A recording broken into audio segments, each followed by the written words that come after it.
초대교회가 박해를 받을 당시에 바울은 그리스도인들을 흩어지게 하는 자였습니다. 흩어지게 할 뿐만 아니라 흩어져 있는 그리스도인들을 잡아오는 일까지 했습니다. 성경은 이러한 그의 모습을 위협과 살기가 등등했다라고 말씀합니다. 두려워서 이미 흩어진 사람들입니다. 그런데 그것으로 만족하지 않았다는 것이죠. 더 분이 가득한 모습으로 계속해서 바울은 이렇게 핍박하는 일을 했습니다. 왜냐하면 이것이 하나님을 잘 믿고 경외하는 삶이라고 생각했기 때문입니다. 이것이 하나님의 말씀인 율법을 존중하는 삶이고 바리새인으로서 책임감 있고 열심히 사는 모습이라고 생각했기 때문입니다. 그런데 그랬던 그가 다메섹 도상에서 예수님을 만나면서 새롭게 다시 사는 경험을 하게 됩니다. 생각이 거듭나고 말도 달라지고 인생의 새로운 목적이 생기면서 하나님을 제대로 경외하는 삶을 살게 됩니다. 지금까지는 자기의 도덕과 양심과 율법에 의한 의로움으로 산다고 생각했는데 이제부터는 죄인 중에 괴수였던 내가 용서를 받고 하나님의 은혜로 사는 것이다. 이렇게 그의 고백이 나옵니다. 위협하던 거친 모습이 다듬어져서 담대한 모습으로 바뀝니다. 살기가 등등하던 모습은 열정적인 모습으로 변화가 됩니다. 자기를 특정하시고 부르신 하나님의 섭리가 있다는 것을 그는 알게 되었고 자기가 받은 이 놀라운 은혜, 내가 하나님의 주님의 큰 사랑을 받았는데 그 사랑을 이방인들에게 전해야 될 사명이 있구나라고 하는 것도 깨닫게 됩니다. 우리 성도님들, 우리들도 이렇게 내가 하나님의 사랑을 받고 죄사함의 은혜를 경험하게 되면 가만히 있을 수가 없습니다. 예수님 안에서 거듭나고 새롭게 되었다는 사실이 겉으로 드러나고 표현될 수밖에 없습니다. 말 그대로 다시 사는 고백을 하게 됩니다. 주님, 제가 주님을 만나서 이렇게 구원받고 사랑과 은혜를 받게 되었는데 이제부터는 제가 이러이러한 모습으로 다시 살고 있습니다. 라고 비포와 애프터가 달라진 이 다시 사는 모습을 보여드리는 겁니다.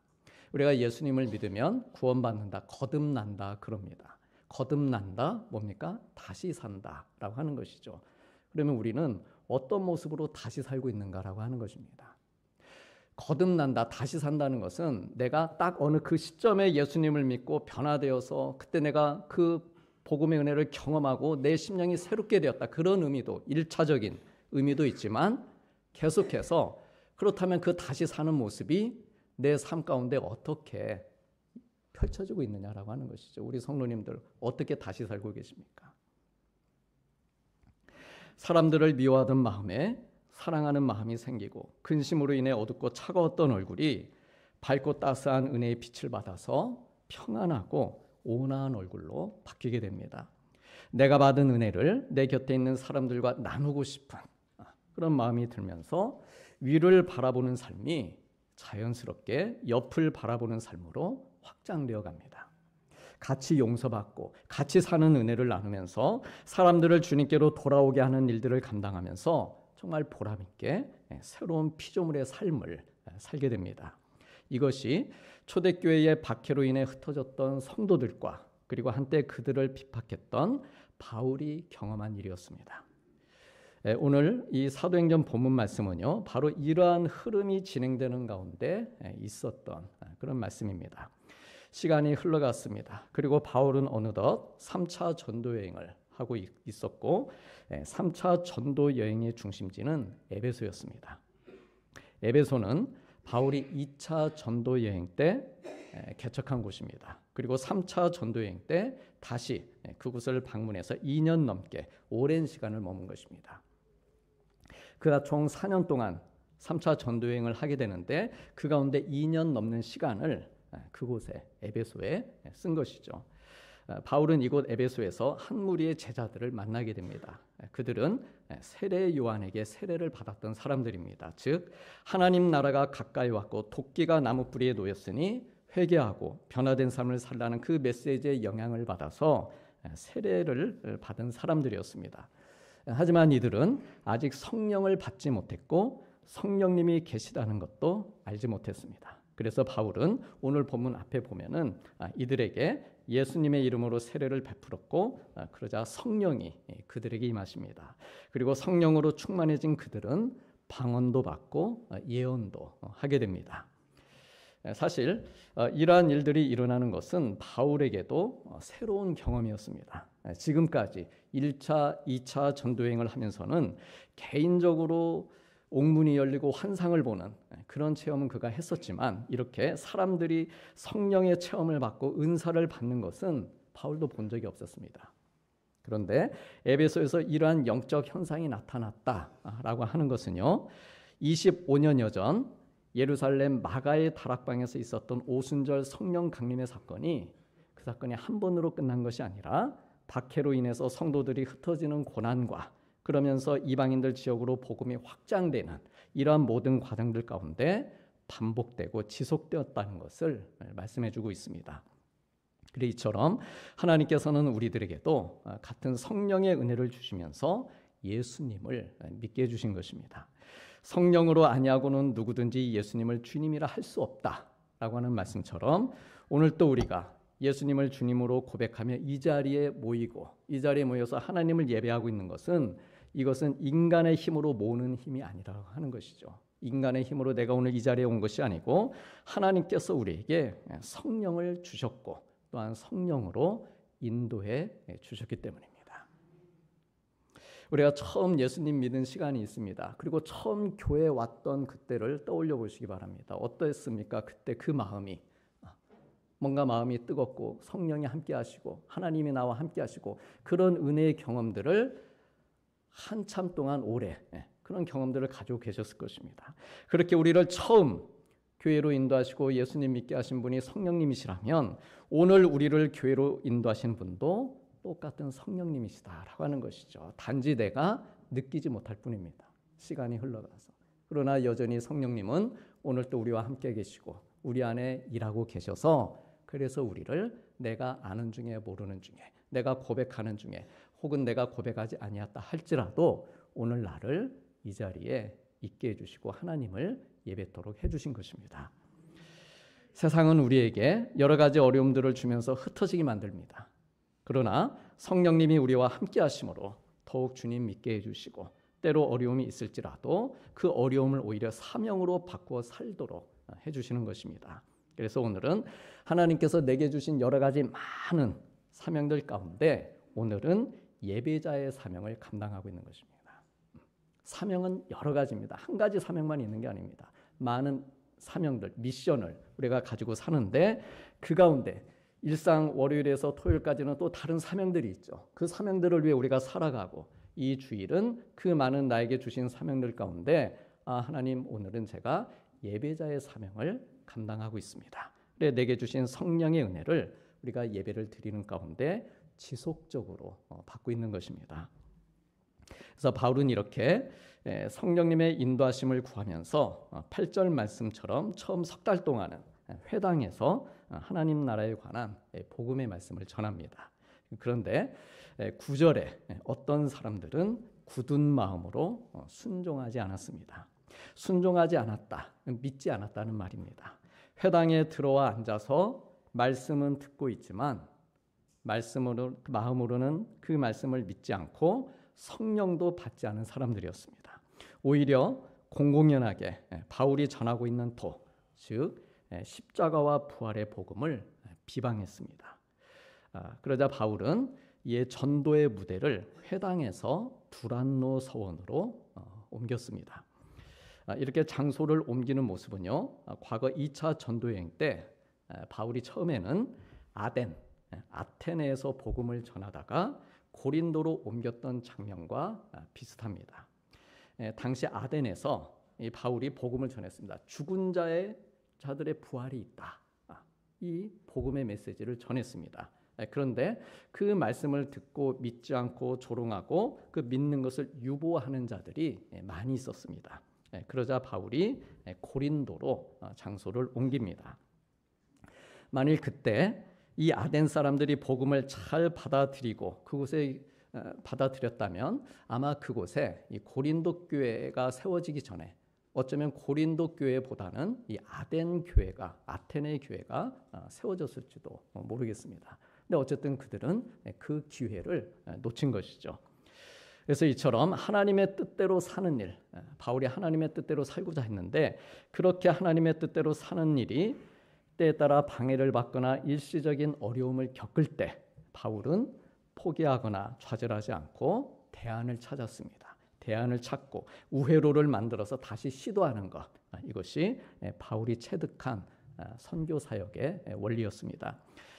과거 고린도로 옮길 때에는 아덴에서 고린도로 옮겨가 있을 때에는 하나님께서 환상 가운데 나타나셨습니다. 환상 가운데 바울을 위로하시고 격려해 주시는 말씀을 해 주셨었습니다. 그런데 그러한 환상이 매번 가는 곳마다 필요하지는 않았습니다. 이곳 에베소에서는 두란노 서원으로 옮길 때 하나님의 위로나 격려나 환상 같은 것을 주셨다라고 하는 말씀이 기록되어 있지 않습니다. 왜냐하면 이미 바울에게는 믿음의 근육이 잘 자라 있었기 때문입니다. 지금까지 그가 예수님을 믿고 복음 전하는 일을 하면서 주님이 주시는 그 은혜와 힘과 그 능력으로 그의 믿음의 근육, 확신의 굳은 살이 아주 탄탄하게 잘 만들어져 있었기 때문입니다. 그래 이와 같이 하나님께서는 우리들도 강하게 키워가시고 또한 그렇게 키워가시기를 원하십니다. 우리도 어떻습니까? 위로가 필요하고 격려가 필요한 사람들입니다. 근데 그렇다고 해서 모든 일마다 때마다 하나님께서 환상으로 우리에게 나타나셔서 위로나 격려의 말을 주지 않으실 수도 있습니다. 경우에 따라서는 이미 우리가 신앙생활을 해오면서 내 안에 만들어져 있는 믿음의 근육이 있다는 것이죠. 그런 것들을 잘 사용해서 어려운 상황들에 대처하고 이겨내도록 해주시는 것입니다. 그래서 이러한 영적인 믿음의 근육을 키워가기 위해서는 일상적인 경건의 훈련이 그래서 필요한 것입니다. 일상적인 기도, 일상적으로 읽는 말씀들, 일상적인 예배자의 삶 등등이 이것이 습관이 되고 내 생활에 중요한 패턴이 될 수 있도록 해야 됩니다. 오늘 우리가 교회에 나온 것도 바로 이 습관, 믿음의 근육이 자라있는 것이죠. 그래서 이 시간이 되면 이 자리에 나와서 내 몸이 또 자연스럽게 반응을 하고 이 자리에 나와 하나님을 우리가 예배하는 것입니다. 즉 사도 바울은 바로 이러한 믿음, 경건의 패턴을 따라서 망설이지 않고 두란노 서원으로 자리를 이제 옮긴 것입니다. 그리고 이곳에서 2년 넘게 날마다 말씀을 전했습니다. 에베소는 로마 제국이 다스리는 소아시아 지역의 행정수도로 가장 중요한 도시 가운데 하나였습니다. 로마의 총독 등 로마의 행정 관료들이 이 에베소에 거주하고 있었습니다. 또 헬라인과 유대인, 그 밖에 여러 이방인들이 혼합된 인구 30만 명의 다문화 도시였습니다. 바다와 내륙을 연결하는 항구 도시로 무역의 중심지였고 시장과 목욕탕, 신전, 그리고 약 2만 5천 명을 수용할 수 있는 거대한 원형극장이 있었습니다. 그래서 같은 사도행전 19장 29절에서 31절 말씀에 보면 바울이 전한 복음으로 인해서 그 에베소 지역에 큰 소동이 일어나게 되는데 이때 사람들이 연극장에 모였다, 이런 구절이 있습니다. 근데 여기서 연극장은 단순한 어떤 작은 소극장이 아닙니다. 그게 아니고 바로 이 2만 5천 명을 수용할 수 있는 거대한 원형극장에 많은 사람들이 모여서 복음으로 인해서 소동하는 그런 일들이 있었다는 것이죠. 또한 에베소는 고대 3대 도서관 중에 하나인 셀수스 도서관이 있을 만큼 지식 수준이 아주 높고 철학자들이 많은 곳이었습니다. 철학자들은 꽤 부유한 그런 삶을 살고 있었고 개인적으로 사설 도서관을 만들어서 그곳에서 사람들에게 철학을 강론하기도 했습니다. 그 많은 철학자들 가운데 한 사람이 티라노스라고 하는 사람이 있었는데요. 이 사람의 이름을 우리말로 번역한 것이 두란노입니다. 즉 두란노 서원은 두란노, 이 티라노스라고 하는 철학자가 세운 개인 도서관과 같은 곳입니다. 그래서 바울이 그곳을 빌려서 2년 동안 날마다 말씀을 가르친 것입니다. 가르치는데 빌려 쓰는 장소입니다. 그러다 보니까 아무 시간에나 가르칠 수는 없었습니다. 당시 이 에베소 등 소아시아 지역에는 시에스타라고 해서 낮잠을 자는 문화가 있었습니다. 날씨가 무더운 시간에는 일하지 않고 잠시 휴식을 취하거나 낮잠을 자는 문화가 있었습니다. 지역마다 조금씩 차이가 있기는 했지만 정오 12시를 기준으로 해서 앞뒤로 서너 시간 정도, 보통 오전 11시에서 오후 4시 정도까지 되는 시간입니다. 그래서 서방 사본에 쓰인 성경에 보면은요, 바울이 바로 이 시에스타 시간을 이용해서 날마다 말씀을 가르쳤다고 나옵니다. 정리하자면 바울은 세상 학문과 철학으로 만든 그 두란노 서원에서 사람들이 사회적 시스템 안에서 잠자는 그 시간을 떼어서 복음을 전한 것입니다. 다시 말해 그 시대의 사회와 문화 속에 살면서 세상 문화나 시스템에 휩쓸려 가지 않고, 그렇다고 거부하지도 않으면서 그 안에 있는 것들을 잘 활용해서 말씀을 전한 것입니다. 이와 비슷한 예는 구약에서도 찾아볼 수 있습니다. 출애굽한 이스라엘 백성들은 애굽 생활을 정리하면서 가지고 나온 금, 은, 동, 그리고 옷감 등을 가지고서 성막을 지었습니다. 다 애굽에서 쓰던 사회적인 물건들이었습니다. 세속적인 도구들이었습니다. 하지만 그 도구들을 지혜롭게 잘 다루고 또 거룩하게 그렇게 만들어서 하나님을 경외하며 예배하는 곳으로 삼았습니다. 바울과 이스라엘 백성들의 이러한 모습은요, 오늘 우리들에게도 귀한 신앙적인 교훈을 줍니다. 우리들도 이 땅 가운데 살아갑니다. 이 땅에서 믿음을 가지고 살아가지만 사회적인 시스템이나 문화들을 우리가 무조건 거부하지는 않습니다. 또한 이 땅에 있는 모든 것을 수용하지는 않지만 이 땅의 것들을 하나님께서 내게 주신 지혜, 믿음으로 잘 활용해서 하나님 나라를 확장하는 거룩한 도구로 그렇게 우리가 사용할 수 있습니다. 예를 들면 제도화된 법을 공정하게 사용해서 하나님의 의를 이룰 수도 있고, SNS나 방송 장비 등을 활용해서 이건 세상적이니까 필요 없어가 아니고 그것을 복음을 전하는 통로로도 우리가 사용할 수 있습니다. 커피숍을 예배를 위한 공간으로 사용할 수도 있고, 마치 마가가 그의 다락방을 내놓고 그곳을 기도하는 곳으로 그렇게 만들었듯이 큰 경기장이나 공연장 등을 빌려서 기도회나 찬양 집회를 할 수도 있습니다. 바울은 다른 사람들은 땀이 난 다음에 일하지 않고 잠자는 그 시간에 그의 영혼의 땀을 흘려가면서 함께 모여서 하나님 나라의 말씀을 나누었습니다. 같은 일을 무려 2년 동안 날마다 반복했습니다. 날마다 반복했다라고 하는 말의 의미는요, 바울과 함께 모여서 말씀을 배우는 사람들 입장에서는 그 일이 특별할 것 없는 일상이었다는 말입니다. 그냥 매일같이 11시부터 4시가 되면 그 시간에 모여서 함께 말씀을 나누면서 함께 기도하는 일상의 공동체를 만든 것입니다. 세상 가운데 살고 있지만 구별된 모습이었습니다. 그렇게 특별할 것도 없고 놀라울 것도 없어 보이는 그 일상을 보내면서 2년의 시간이 차곡차곡 쌓여간 것입니다. 이들이 살아가는 모습은 남들이 보기에 그렇게 큰 게 아니었습니다. 그래 이들을 바라보는 주변 사람들도 생각하기를 저 사람들은 시에스타 시간이 되면 두란노에 모이는 사람들, 모여서 뭔진 몰라도 예수라는 사람과 하나님 나라에 대해 배우는 사람들 정도로만 생각했을 것입니다. 그러나 이러한 일상이 이제 반복이 되고 쌓여가면서 그들은 에베소를 점령해 갑니다. 그래 10절에 보면 아시아에 사는 자는 유대인이나 헬라인이나 다 주의 말씀을 듣게 되었다라고 말씀하고 있습니다. 두란노가 에베소를 방문하는 사람이면 반드시 방문해야 될, 아니 먼 곳에서 일부러라도 찾아와야 될 그런 유명한 곳이 되었다라고 하는 것입니다. 그리고 특별할 것 없어 보이는 이 2년의 시간이 쌓이고 임계점을 넘어가면서 이때부터 놀라운 일이 일어나기 시작합니다. 우리 다 함께 11절, 12절 말씀을 화면으로 같이 보시겠습니다. 하나님이 바울의 손으로 놀라운 능력을 행하게 하시니 심지어 사람들이 바울의 몸에서 손수건이나 앞치마를 가져다가 병든 사람에게 얹으면 그 병이 떠나고 악귀도 나가더라. 아멘.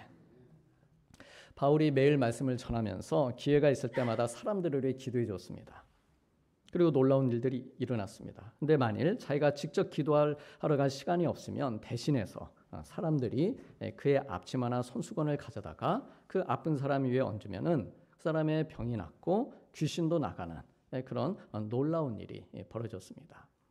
2년에 그 영적으로 그들이 깨어서 하나님을 가까이 하는 그 시간들을 가지면서 이러한 일들이 일어났었다라고 하는 것이죠.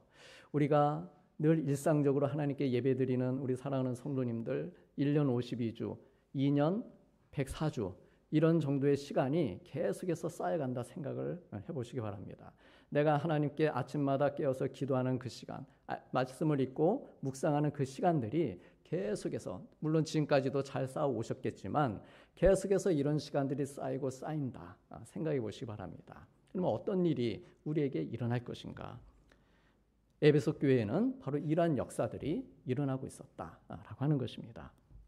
그래서 이처럼 일상적인 경건이 지속되고 쌓일 때 하나님께서는 우리를 위해 놀라운 일을 행하십니다. 우리가 매주일마다 하나님 예배하는 일이 세상 사람들 보기에는 특별하게 보이지 않습니다. 매일 말씀 읽고 내가 묵상하고 기도하는 일, 내가 교회에서 섬기고 봉사하는 일이 세상 사람들에게는 그렇게 관심조차 가지 않는 일입니다. 그러나 이러한 일들을 지속해가고 이러한 경건의 삶, 이러한 훈련들을 평범하고 당연한 것으로 그렇게 우리가 알고 살다 보면은 하나님께서 우리를 통해 경건의 능력을 나타내 보이신다라고 하는 것입니다. 더욱더 확고한 믿음을 주시고 불안해하지 않는 평안함도 주시고 질병과 악한 영으로부터도 자유하고 회복하는 은혜를 내려주십니다. 불안하고 부족하고 어려울 때만 기도하는 것이 아니라 날마다 하나님 만나는 나만의 시에스타 시간, 이 시간을 만들어서 지속적으로 하나님을 찾고 교제하는 그 시간들을 통해서 하나님께서는 우리의 손을 통해서도 놀라운 능력을 행하게 하시는 것입니다. 그런데 이러한 경건의 시간, 이런 시간들을 건너뛴 채로 바울의 모습을 흉내내는 사람들이 있었습니다. 떠돌이 마술사들도 있었고 오늘 13절 14절 말씀처럼 스게와의 7 아들들도 있었습니다. 그리고 이들 모두 유대인이었다 말씀하고 있습니다.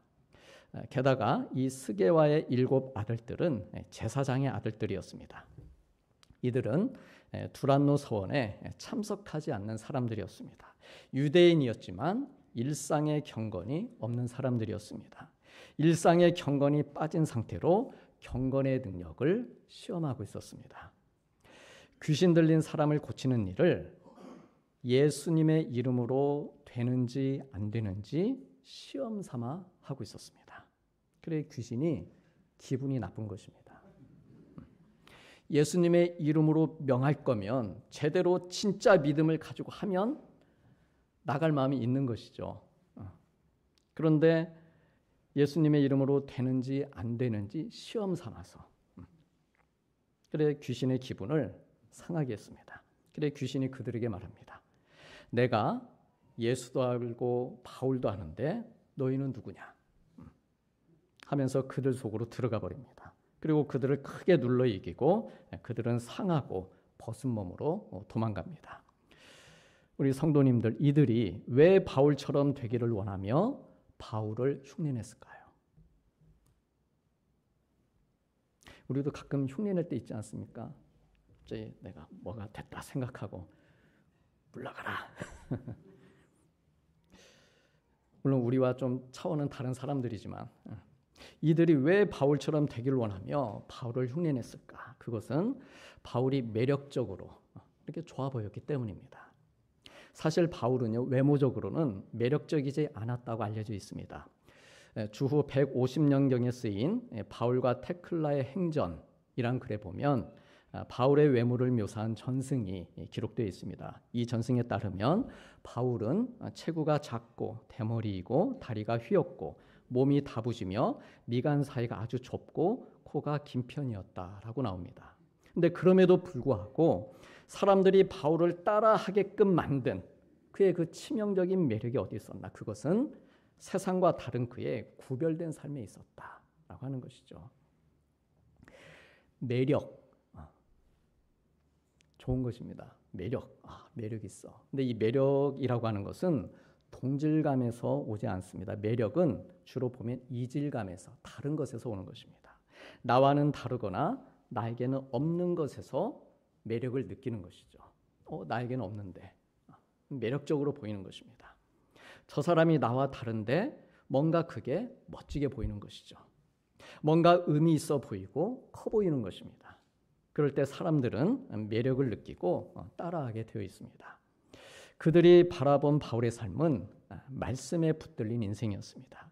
남들은 시에스타 시간이 되면 쉬거나 잠을 청하는데 바울은 그 시간을 이용해서 하나님 말씀을 전했습니다. 다른 것이죠. 어떻게 저럴 수가 있는가? 그리고 그의 말이 또한 현실에서 이루어지는 것을 봅니다. 세상을 닮은 데서 오는 매력이 아니라 세상과 구별된 데에서 오는 그런 매력이었습니다. 우리 사랑하는 성도님들, 우리 성도님들도 모두 매력적인 분들이 되시기를 축복합니다.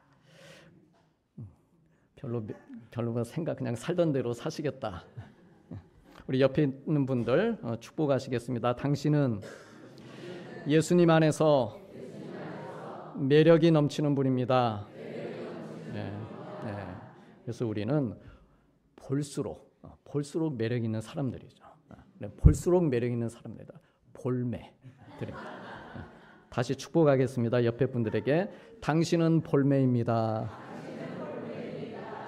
볼수록 매력 있는 그런 복된 분들 되시기를 축복합니다.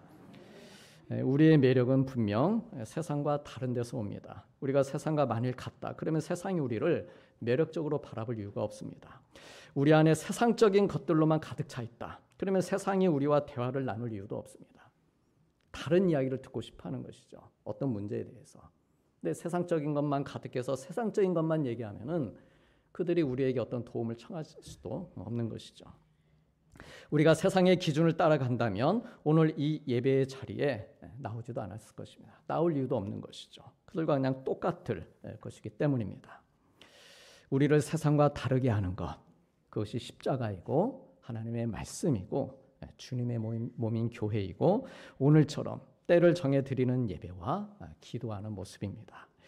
에베소에 있는 두란노 서원에 시에스타 시간에 가면 하나님의 말씀을 들을 수 있다라고 하는 소문이 소아시아 전역에 있는 사람들에게 그렇게 퍼져갔듯이 일요일, 주일날 이 정해진 시간에 가면 예배를 드릴 수 있고 말씀을 들을 수 있고 믿음의 교제를 나눌 수 있는 곳을 가지고 있는 그런 우리들이 진정 매력 있는 사람들인 줄로 믿습니다. 그래서 교회가 우리를 매력적인 하나님의 사람들로 만들어가는 것입니다. 예배가 우리를 더욱 매력적인 사람들로 빛나게 만드는 것이고 말씀과 기도가 계속해서 나를 이 땅에 살아가면서 세상의 그 누구에게도 뒤지지 않는 정말 빛이 나고 소금의 사명을 감당할 수 있도록 이렇게 매력적인 사람들로 우리들을 다듬어 가는 것입니다. 그러므로 그 시간 그곳에 가면 말씀을 나누고 새로워지고 생명이 살아나는 일들이 먼저는 우리 교회와 또한 우리 성도님들의 가정과 생활하는 곳들에서 지속적으로 이루어지기를 바랍니다. 이를 위해서 두란노 서원과 같은 곳이 우리 성도님들의 수고와 경건의 삶을 통해서 성도님들의 가정과 일하는 것 그리고 이웃 지역 사회에도 세워질 수 있길 바랍니다. 그래서 하나님께서 행하시고 이루시는 참으로 놀라운 은혜의 역사들 그 일들을 경험하시면서 하나님과 사람들 앞에서 진정 매력 있는 모습으로 승리하며 사는 우리 귀한 믿음의 성도님들 되시기를 축복합니다. 기도하시겠습니다.